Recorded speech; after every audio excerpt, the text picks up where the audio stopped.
Welcome to your Tuesday edition of CNN Student News. Hope y'all are doing well as the year winds down and exams crop up. We're starting today in Gaza. You've heard us mention this region of the Middle East before, often in the context of the Israeli-Palestinian conflict. But further complicating life in the area, severe flooding. Started with a very rare snowstorm, the first there in decades, but then rain and rising waters knocked out power. That caused problems for medical care and city services, delays in deliveries of much-needed fuel, and that's just its toll on infrastructure.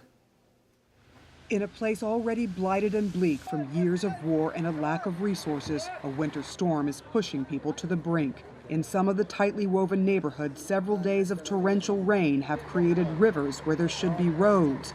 The Hamas government says more than 5,000 people have been forced from their homes in Gaza.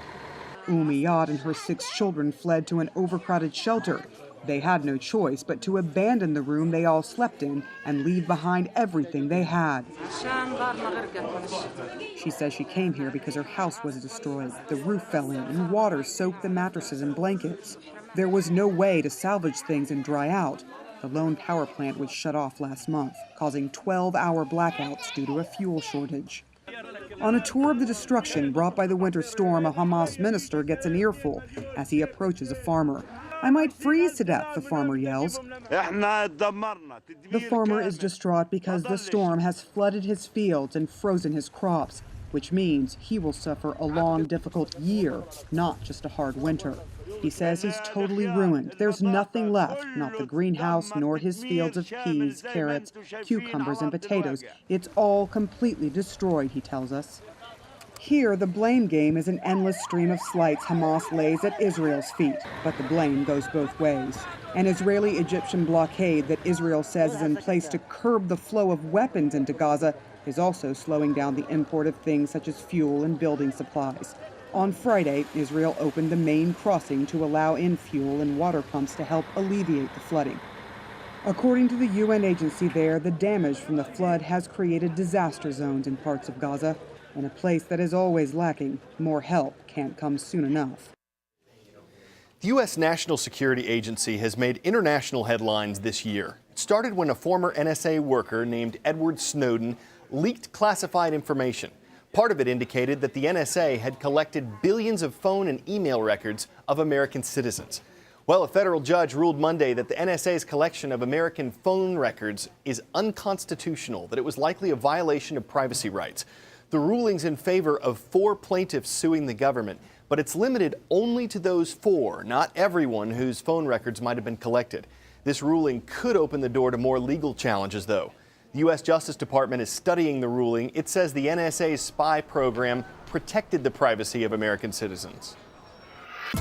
Just the facts. CTE stands for chronic traumatic encephalopathy. It's a brain disease known to affect athletes and anyone else who's had repeated hits to the head. CTE can affect someone's memory, mood, or behavior. It can cause depression, and CTE gets worse over time.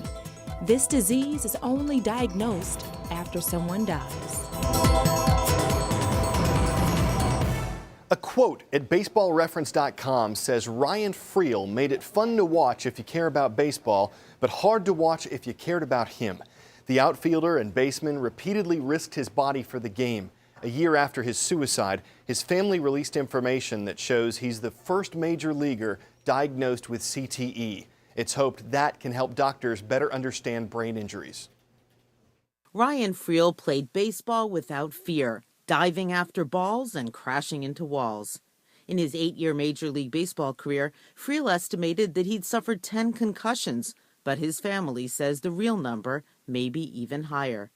After Freel took his own life last year, his family gave permission for a team of researchers at Boston University to examine his brain for signs of CTE, or chronic traumatic encephalopathy, a form of brain damage found in football players like Mike Webster, Dave Duerson, Junior Seau, and dozens of others. On Sunday, Freel's family announced that Ryan did suffer from CTE, making him the first Major League Baseball player to receive that diagnosis, and possibly explaining the years of depression and erratic behavior leading up to his death. Important cases like Ryan Freel make a difference, because it is showing us that you don't need to have the kind of hits that we see in football or in hockey or in other real collision sports. You just need a lot of brain trauma, it seems. And another high-profile suicide. 1 year ago this month, Kansas City Chiefs player Javon Belcher shot his girlfriend before driving to the team's practice facility and turning the gun on himself. Now the Belcher family tells the Kansas City Star that they too suspect CTE, and on Friday, Belcher's body was exhumed so his brain could be examined. CTE can only be diagnosed after death by analyzing brain tissue, but experts say examining a brain 1 year after interment may or may not work. Our brains are really important to us, and we can't keep hitting them the way that we have been. So that doesn't mean stop playing these great sports. It means trying to reduce the amount of head trauma from an early age all through every level of play. Some are calling this the start of a robot revolution. Not the bipedal walking robot you see here, but the fact that Google has bought the company that makes it. It's called Boston Dynamics. You might have seen one of its other creations, the Big Dog robot, on our show. Boston Dynamics has sold millions worth of products to the U.S. military. Why would Google buy it? Well, it's possible robots could be used to move products in warehouses or to deliver packages to doorsteps. It's also possible they could take jobs currently done by people. Google isn't saying what it plans to do with this technology or how much it paid for it, but Boston Dynamics is the 8th robotics company that Google has bought in the past 6 months.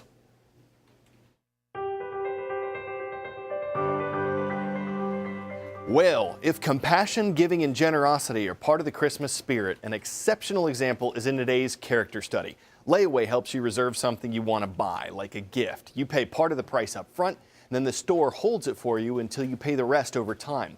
One Walmart shopper hated the idea of others coming up short on layaway. He was running his carts. I can't believe they didn't melt. He was running them so fast. Deb Davis says in her 13 years of working at Walmart, she has never seen anything like it. We've had layaway Santas that will do a couple thousand here, a couple thousand there, but 20,000 was just, an amazing amount. Over $20,000 helping some 80 people.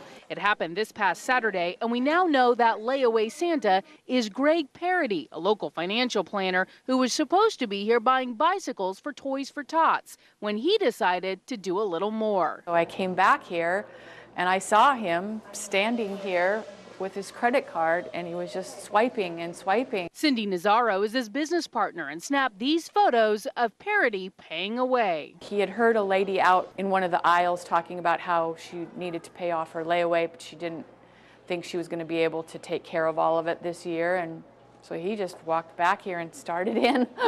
It's crazy.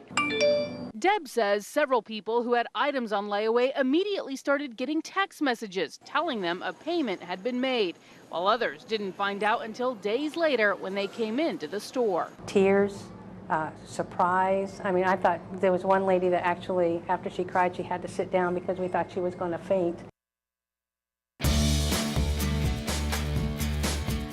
Watch out, the Cougars are stalking today's CNN Student News roll call. Out west from Foothill High School in Palo Cedro, California, the Cougars. Prowling east from Oak Creek East Middle School in Oak Creek, Wisconsin, the Cougars. And you can't escape them on the Atlantic coast. Watch out for the Cougars from Del Castle Technical High School.